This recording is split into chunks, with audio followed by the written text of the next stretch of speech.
Excellent, excellent. Welcome to VTEX, and here I am, and here is the back of my head doing kind of one of my day jobs that you might know about.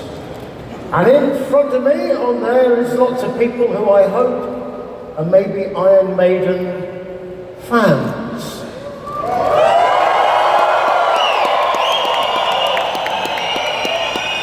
Now then, you're not just here for the Iron Maiden Fan Club conference, are you? We're here to talk about a few things about how to make Brazil, which is one of the coolest places on the planet. We want to figure out how to make Brazil bigger in the world and how the world can come to Brazil. And some of you, a lot of you, want to be entrepreneurs. Obviously, I've had a fairly different life over a few months, a few years. So I'm going to give you a little bit of a story about how I ended up doing some of the things I did and some of the lessons I've learnt along the way. And the first thing, because I do not just music, I do a few other things as well, some of you might know about, but get to that later. The first thing is to look at all those people out there and say, yeah, right, they are all fans. And what does that mean? What does it mean to you as a business person trying to start something? Because, let me ask you a question. Are those people also customers? Are they customers? Yes. And we all have to look after our customers. That's what it says in the business manual. Customer care. Right? I hate customers. Customers are the enemy. And why do I say that? What's the definition of a customer?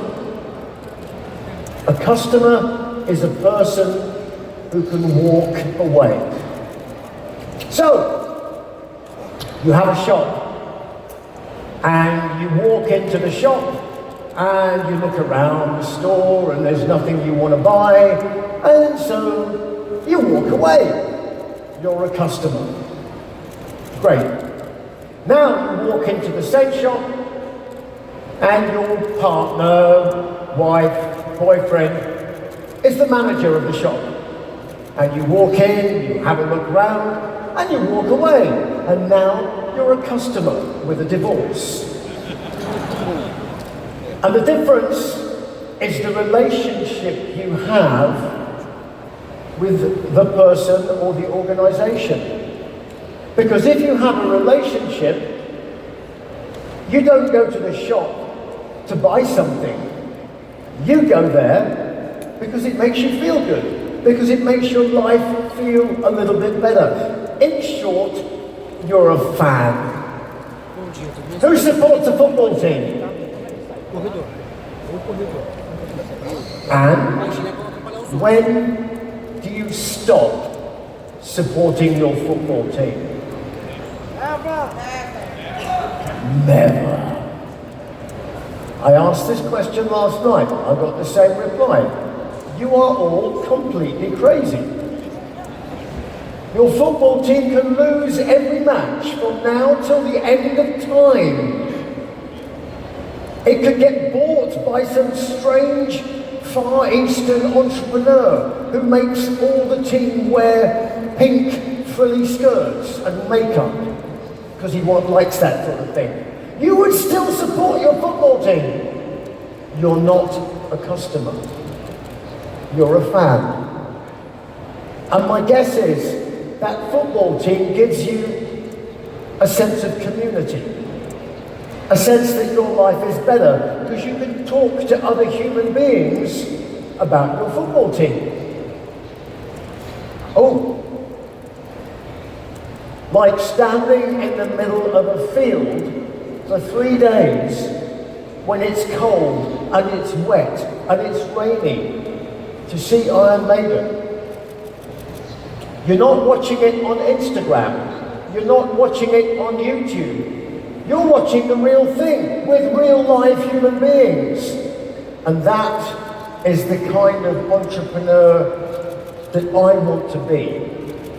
Because I'm interested in real live human beings. I'm not interested in cryptocurrencies. Maybe I should be if I wanted to get rich quick. But what fires me up is the joy of imagination, the joy of discovery, inspiration, and hooking up people with things maybe they didn't even realize they knew they wanted. I was pretty awful at mathematics at school. In fact, it took me 3 goes to get basic mathematics so that I could go to university to study history. Figure that one out. But I'm going to tell you one bit of mathematics that I think makes weird sense as an entrepreneur. And that's the entrepreneur's equation. 0 plus 0 equals 1. Because that's what you've got to make happen if you want to create something. So, how did I end up going from there, whoa, to there, which is me dressed up as my airline pilot outfit? Well, it all starts back at school, before school. This is me, aged 15. They've just let me out of a strange institution, and you may be wondering what this is. The answer is, before Photoshop, it's crayon. It's blue ink. I was trying to find out what it would look like if one day I could grow a moustache. Never grow a moustache. Anyway, this is not me. This is my Uncle John. And this is in the Second World War. He was in the Royal Air Force, and this was in Malta, when various people were dropping bombs on him and that sort of stuff. But he was inspirational to me. He was an engineer, and he loved airplanes. He loved tinkering with mechanical things. My father was an engineer. I had another uncle who was in the Royal Air Force. He was an engineer. God, I should be an engineer. I'm not an engineer. I ended up as a pilot, a musician, but he inspired me. And the key is that he inspired me when I was a child, when I was a kid.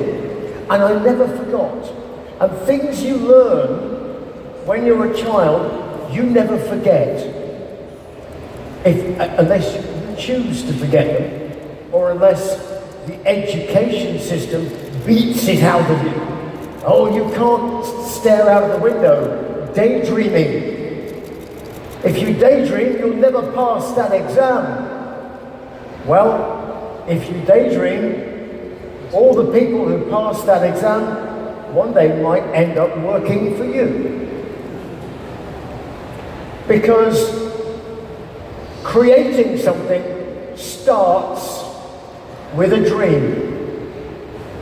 This is not bullshit.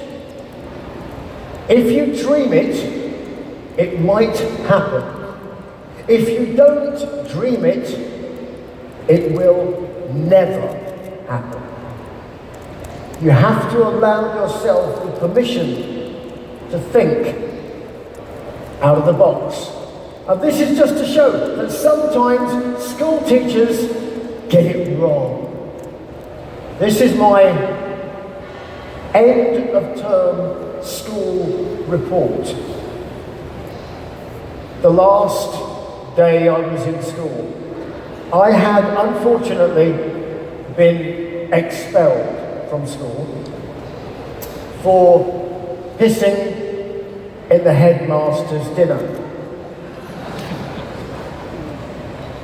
Now, I'm not going to go into the reasons for that, but they were political, really. But look, here is his prediction. His tongue has always been his undoing. I made a fucking living out of it. Anyway, and I started like this. This is what happens when you smoke too many funny things when you first start. This is my first band. I did my history degree I finished it, my examinations in the morning, and in the afternoon I was rehearsing with my first professional band. Yeah. And it was $30 a week, which was the most I'd ever earned in my entire life. Anyway, we thought this was a good idea. Thought this was a good way of our future, but we were so poor we could only afford half a guitar, unfortunately. But this was Samson. And then after that, I ended up, in this little outfit. You think this is a rock band, don't you? Actually, we are vegetable salesmen.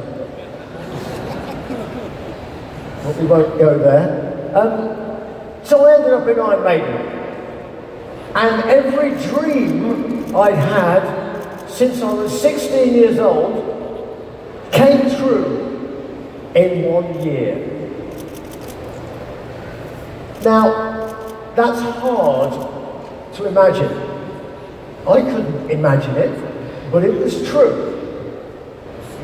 When I was 16, 17, I used to imagine maybe I would play one day a theatre with a band. Now I was headlining rock festivals. I toured Japan, I toured America. I'd never been outside of England except twice in my life. And now I've done 3 world tours in a year. I've got a #1 album. We are one of the biggest bands in the world. And I was depressed. Because I thought, my life is going to be the same every year from now on. I'm going to do an album. I'm going to do a tour. The venues are going to get bigger. Maybe the venues will get smaller. I'll do an album. I'll do a tour. And then I'll die. That's really depressing. I didn't sign up to get a job like that. And that might sound weird, but it's the way my brain works. So I thought, well, relax.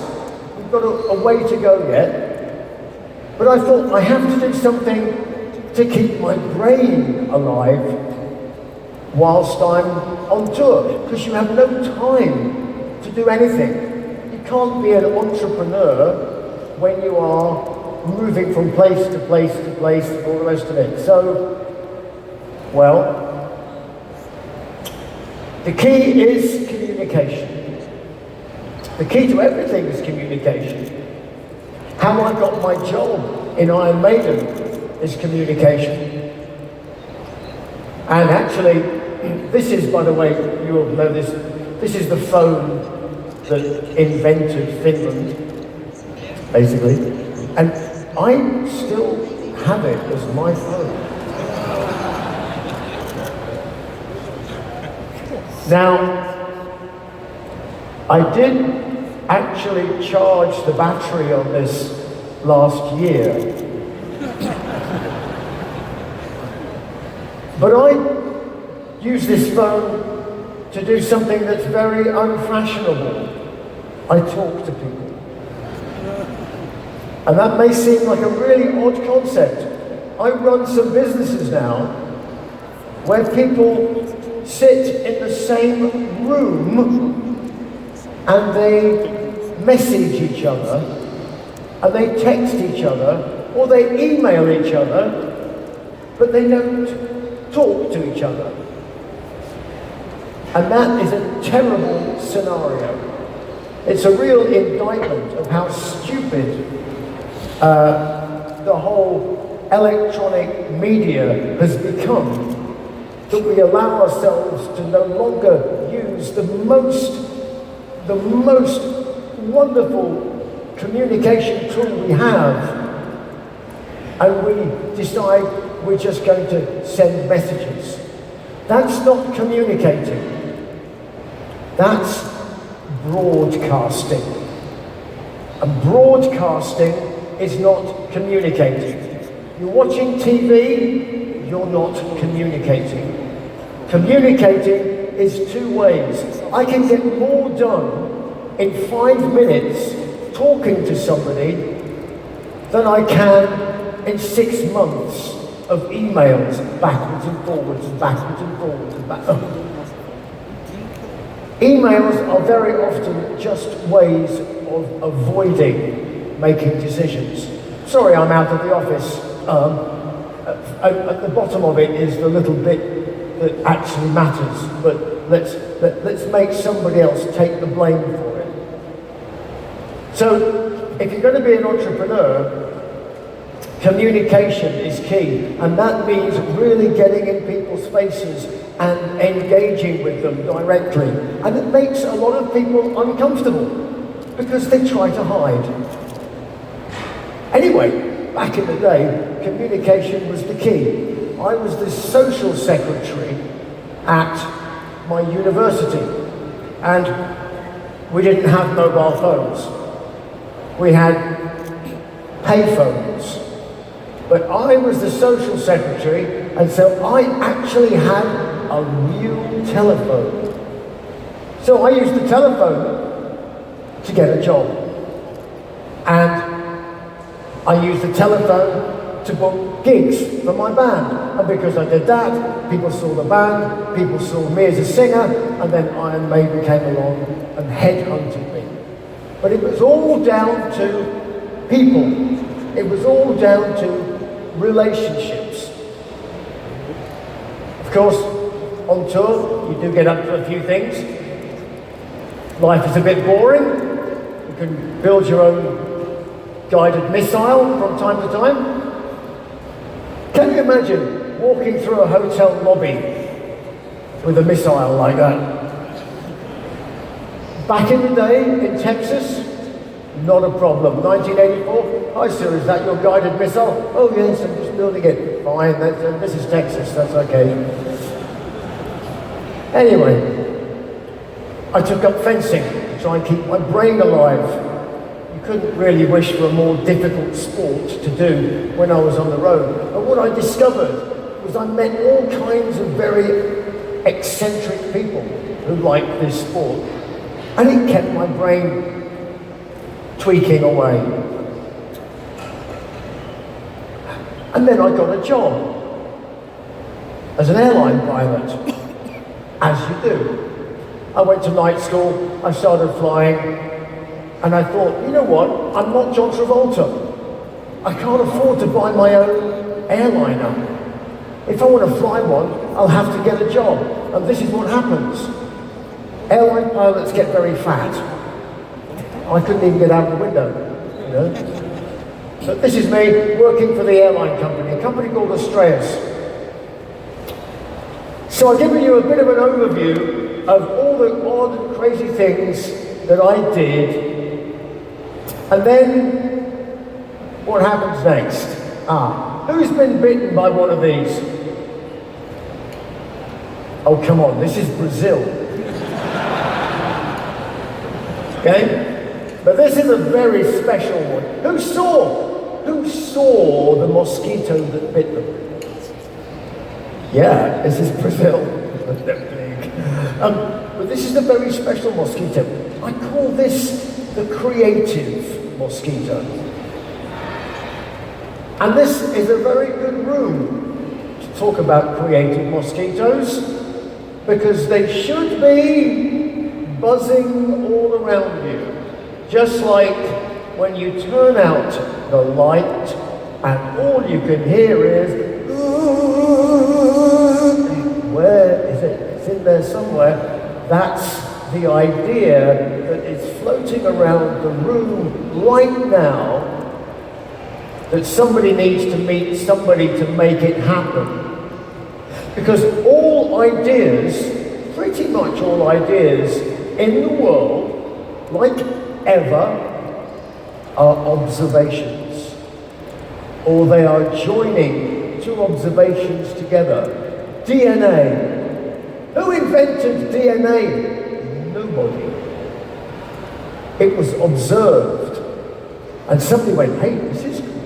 Maybe we could dream that we could do amazing things with this structure.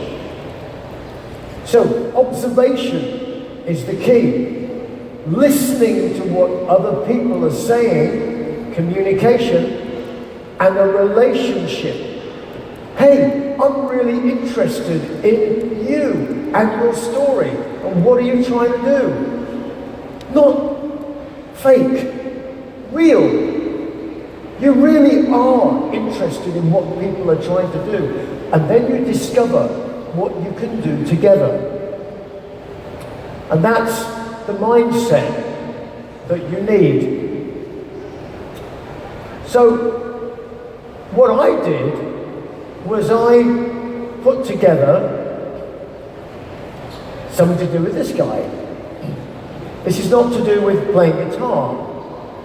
This is how Jimi Hendrix might have gotten around in the United States before the age of the jet airliner. It was a little bit faster than walking, but not quite as reliable.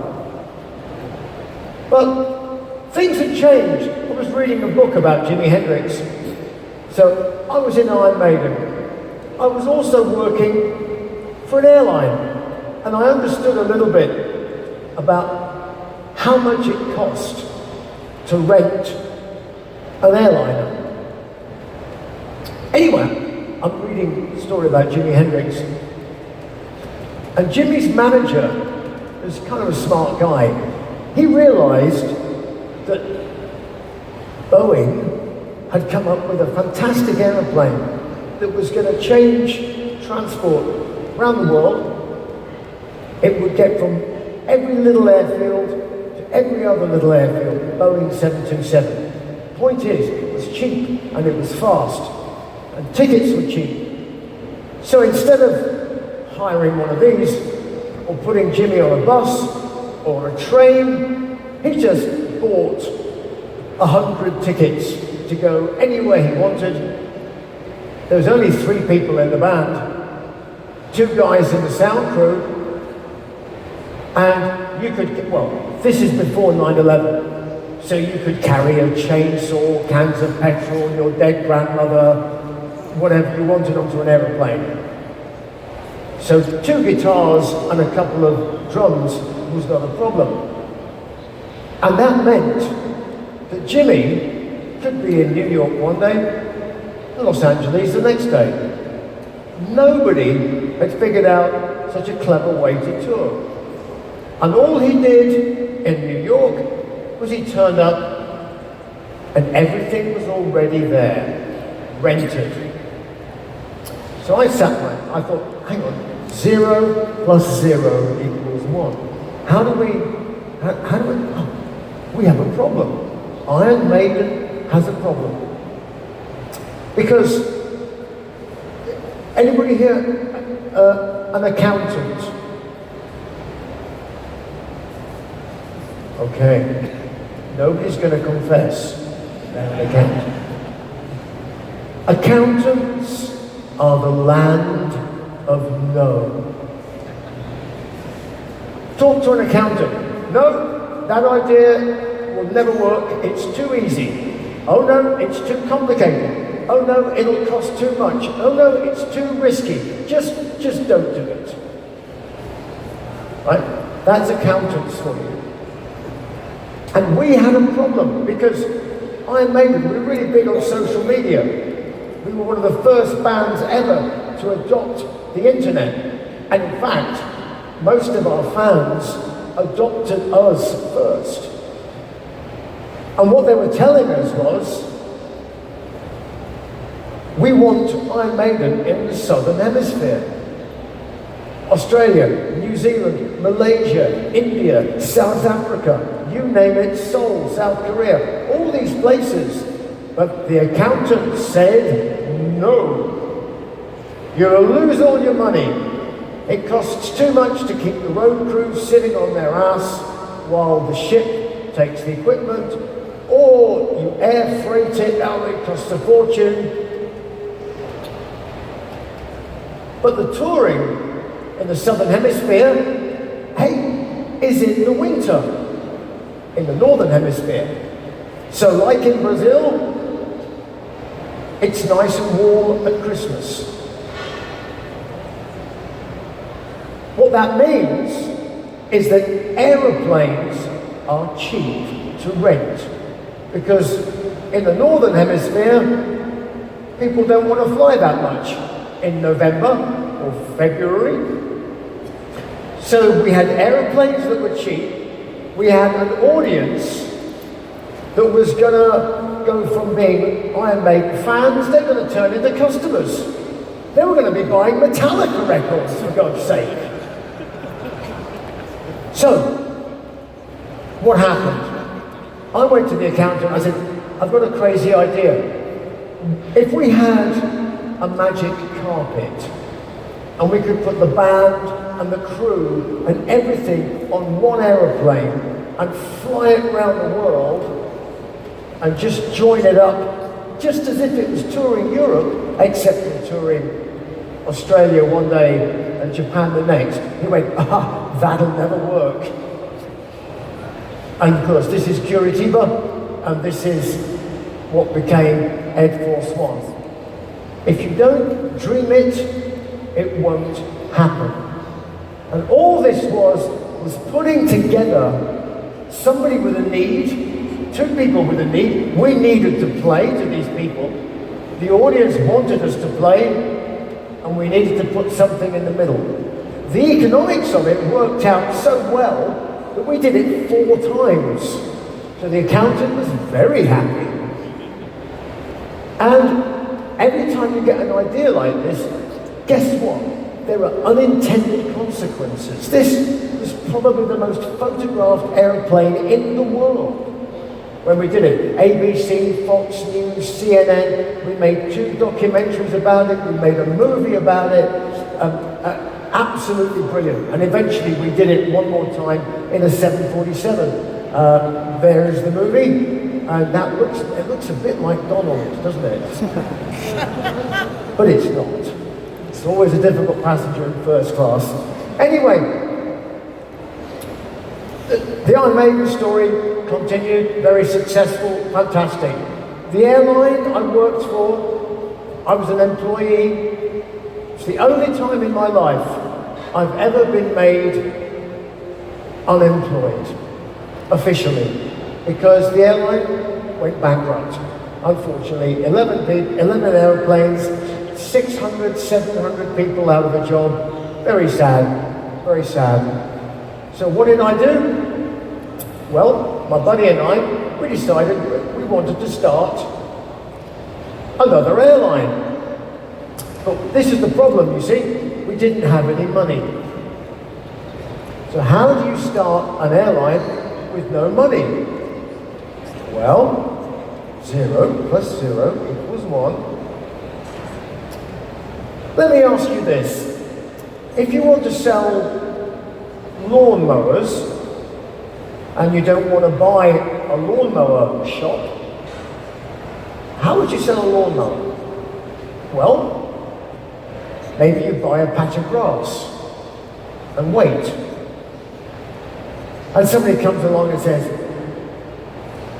your grass is very long, it's messy, and it needs cutting. And you say, do you have a lawnmower? He said, yeah, I have a lawnmower. I'll pay you to come and mow my grass. Thank you very much. Comes with his lawnmower, and I said, that's a very old lawnmower. He goes, yeah, I need a new lawnmower. I said, I can sell you one. He said, are you in the lawnmower business? I went, I am now. And that's the thinking behind how we got going with Cardiff Aviation, because I needed to get aeroplanes for an airline for free. Because the reason airlines go broke is because they own aeroplanes. So if you don't own an aeroplane, it's very hard to go broke. So how do we get hold of aeroplanes? Well, the answer is,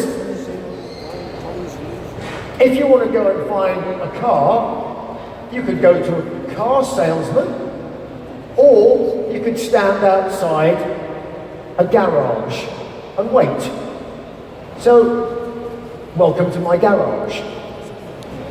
This is two of my garages. We run a maintenance organisation for aeroplanes. And guess what? People bring us aeroplanes that are old and need fixing. And we say, do you have a customer for that aeroplane? And they go, whoa, no. I said, well, we could fly it for you and make you some money. And they said, oh, really? That's a good idea. And so we started an airline. We also train pilots. This is in the background there, you can see the Air Force One simulator. And these are simulator engineers. They all look very happy, but really they're much more happy with machines. So we train 747 pilots. There's a worldwide pilot shortage. We have an airline, and therefore we can join all three organizations together. That's something, and that started out as an entrepreneurial thing. We're now employing 60 or 70 people. We need to employ about 250. So we're looking for investors if anybody's got to spare a couple of million. But our clients are now including British Airways, TUI, some real blue chip customers. So we're quite on the up and up about things. Now, in my spare time, I was flying one of these. This is a replica 1917 fighter from the First World War. And that's an air display we did for Iron Maiden. That's just really because I like looking at aeroplanes. It's got nothing to do with the conference whatsoever. I'm going to talk to you as well about what happens when things go wrong. This is a fairly spectacular example. It's the Titanic, the unsinkable ship. So you want to be an entrepreneur? You want to be in business? What do you think the chances are that one or more of your ideas will not work? The answer is, it's probable that one or many of your ideas may not work. But what will define you in terms of whether or not you succeed is your attitude to failure. So you have to confess your situation. But what do you do about failing? Well, what do you do when you fall off a horse? You have a choice. You either never get on a horse again, or you get back on the horse. And my honest opinion, and there may be psychologists who disagree, and there may be people who say, well, this is really harsh and brutal, is you get back on the horse. You fall off the horse, you get back on the damn horse. If you fail, you either say, this is not for me, or you learn and you start again, or you modify your original idea and you learn from it and you adapt. And you adapt to something different. It's a great saying, which I can't remember who the hell said it. I think it was probably a guy called von Clausewitz in The Art of War. But he said, no plan ever survives first contact with the enemy. So, you can be an MBA as much as you like. You can go to university and learn about business. You can do all these wonderful things. You can produce reams of bullshit business plans. None of them will work in the real world because something will happen.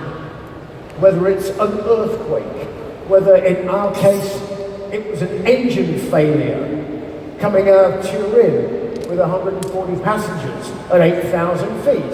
It cost the company $500,000. Who saw that one coming? All those sorts of things. What in baseball is called a curveball. Whoa, where did that come from? And you have to be able to adapt. You have to be agile. And you have to be able to think outside the box. I was in the middle of Cardiff Aviation. We had all kinds of problems. We were having problems with infrastructure. We were having arguments with the government. We had an investor who was trying to fire the CEO, and I had to step in and take out the investor. And in the middle of it all, I was diagnosed with cancer. Oh shit. So, what did I do? Well, I got on. This is, by the way, I don't take selfies, but I have cancer, so I thought, I'm going to take a selfie. This is me in the middle of treatment. You remember I talked about that horrible moustache? There it is. I grew a moustache because I had cancer. That was my excuse. Anybody else can go, fuck off. You know? So. This is me in 1984, looking suitably, and this is me after I got done with cancer. Beautifully skinny. I don't recommend it as a weight loss program, but I'll take whatever I can get. I reprised that to sort of basically say, stuff you. But I couldn't afford, just because I had cancer, I couldn't say, oh, I feel sorry for myself. I've got to go and have my radiation and my chemo. I still had to manage the business. The world didn't stop turning because I had a problem. You get back on the damn horse and you carry on. So I got finished with my cancer treatment and I wasn't looking great, you know, at the end of it. And somebody said, there's a British trade mission going to a little country called Djibouti, which is opposite the Yemen.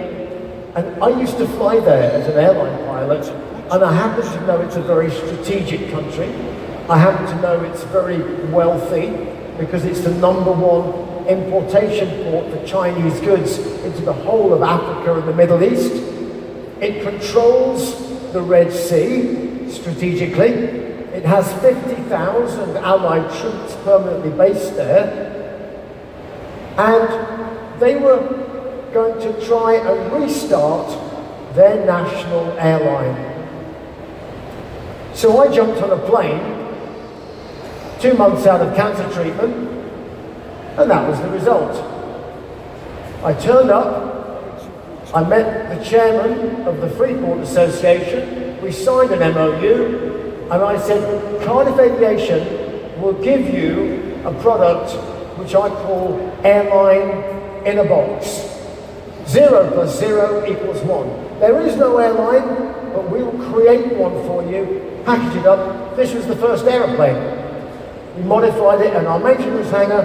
I flew it to Djibouti, and airline's been operating for 3 months now, for 3 years now, very successfully. We just handed it over to local control. So that's what I mean. You get back on the horse. You don't give up. Never, ever, ever give up. So a few other things that I do. Let's talk about relationships. This is the Airlander, the world's biggest aircraft. It started out over a cup of coffee. I did a script to a movie about the evil black magician Aleister Crowley. It's called The Chemical Wedding. We made the movie, but we had to raise some money.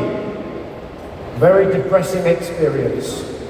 I was with a room of high net worth individuals, awful people. All they cared about was money. So me talking about the movie, they weren't interested. But at the end of the meeting was one guy in the corner, drinking coffee, smiling. And I thought, why is he happy? So I thought, I'll find out. I went, hello, are you going to put money into my movie? He went, oh, no, no, no, no. I said, well, why are you still here? The coffee sucks. I said, there was a banker who had a tax scheme to raise money for the movie. I went, yeah? He said, well, I'm trying to raise money for a project of my own, and I wanted to steal his idea. I went, I like the way you think. What's your idea? He said, my name is Roger Monk, and I build airships. I went, oh. I go back to my uncle when I was that big, and I built models of airships. And I've always had a love of the beauty of them, the majesty of them. But this guy had developed a hybrid, almost zero carbon flight cargo airship design, but it just existed on a sheet of paper. So I went to see him. I said, how much money do you need? So he told me. I said, how often do you go bankrupt? He said, every week. So I phoned my partner. I said, how much, if I took some money and I put it in a paper bag and I took it into the garden and set fire to it, how much money would you be happy with? And that's how much money I put into the business. 4 years later, we went head to head with the Lockheed Martin Corporation of America for an American airship hybrid contract for a surveillance airship. This little pissant company with maybe 25 employees won and beat Lockheed Martin for a $500 million contract. We built the vehicle, we flew it. Obama then ran out of money. They spent $300 million building the vehicle. We purchased it for $300,000. 0 plus 0 equals 1. Never give up. We're now to the point where we've flown the vehicle in the UK and we're going to the first production example. It came about because of a relationship over a cup of coffee. This is how stuff happens. At least it does in my world. This is the Pouncer. This is the world's first edible drone. It's a drone and you can eat it. Why would you want to eat it? Well, in a natural disaster, for the first 2 weeks, there are no helicopters, no ships, no vehicles, no trucks. In the earthquake in Nepal, nobody could get to the remote communities. This is a 3-meter wingspan glider, which is biodegradable. It's made of compressed plant material, and it is full of food. Each glider feeds 50 people for 1 day, and it costs $500. We throw them out of the back of a C-130, 25 at a time, and it glides by GPS to within 10 meters of where it needs to be. One aeroplane, 25 communities resupplied with food in the space of 1 hour. It's not forever, it's the first couple of weeks. But every time I look at a natural disaster on TV and people say, there are people starving, there are people trapped, nobody can get food, I'm thinking, Pouncer, this project. So we're flying it at the moment, and we have a couple of governments very interested. In fact, we're going to contract stage at the moment on actually going and developing the project and flying the real vehicle and throwing them in the desert out in the back of C-130s and things like that. Something we all understand, beer. I haven't talked about the digital downloading catastrophe that happened to the music industry. Except, well, it wasn't really that much of a catastrophe. Because you know what, the music industry is bigger than ever. All that happened was, we got rid of some of the record companies. And why was that? Because people were customers of the record companies, and they were fans of the bands. The bands are all still around, they're doing great. It's the record companies who have fallen over. And the reason, they didn't understand the technology, they were arrogant, they were slow, and they did not adapt. They could have adapted, and they could have made themselves essential to their fans, but they didn't. So a gigantic industry fell over almost overnight. But in Iron Maiden, of course, we do great concert sales. We still sell a lot of physical product, because actually people want physical product. Look at vinyl, now the massive resurgence. Why? Because it's cool. You do something that's beautiful, that's a piece of art, and people like it, and they will buy it. You're not ripping them off with something nasty. Not selling them the same record 6 times over. There's no excuse for that. But that's what happened with the record labels. Anyway, somebody came to us and said, why don't you do an Iron Maiden red wine? And I went, well, it's not really us, is it, an Iron Maiden red wine? I said, why don't we do a beer? And they said, oh, that's a good idea. We'll just take somebody else's beer and we'll put their label on it. I went, no. Integrity. If you're going to have a band, there's only one letter difference, and we are a brand, let's be proud of it, because Iron Maiden, I think, is a brand to be proud of, and it's a band to be proud of. What makes it work is the music. So the music has got to come first.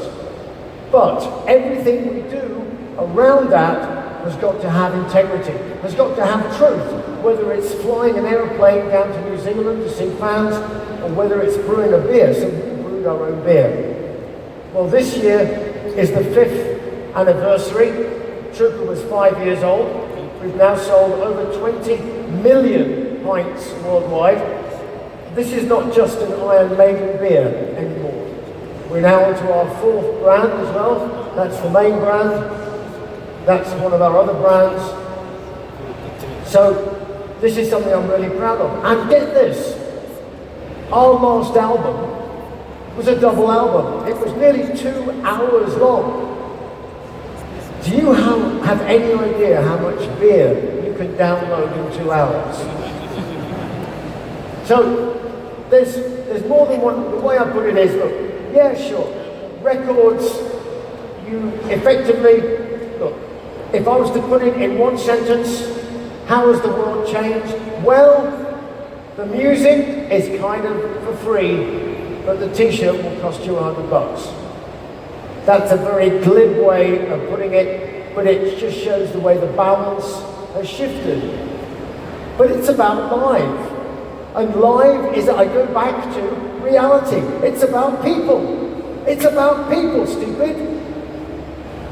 The world is full of people. Brazil is full of young people. And we love to get together. We love to celebrate. We love football. We love music. So it's about people. And technology will change, and it will change again, and it will change again. But what it has to do is serve the needs of people. And education has to serve the needs of people. And as entrepreneurs, we have the opportunity to share skills and education with the rest of the world. And that's a way to make the rest of the world a level playing field, not fighting trade wars, but that's another issue. Last but not least, we like to communicate with our fans, and finally, we have a game, Legacy of the Beast. So we're going on tour very shortly. I don't know, we're not coming to Brazil this year. Next year, I don't know. Could be. Might be lucky. We might end up looking at something like that. Might even be Rock in Rio, I'm not sure. Perhaps not. But this is what happens when you get drunk with a French watchmaker. We were drinking a few bottles of wine, and he said, "Why don't we do a watch?" I said, "Why would we do a watch?" He said, "Why don't we do an Air Force One captain's watch?" I went, "Oh, that would be cool." He said, "Yeah, we'll sell thousands." I went, "No. We'll sell 666 is what we'll sell." And that's all we will ever make.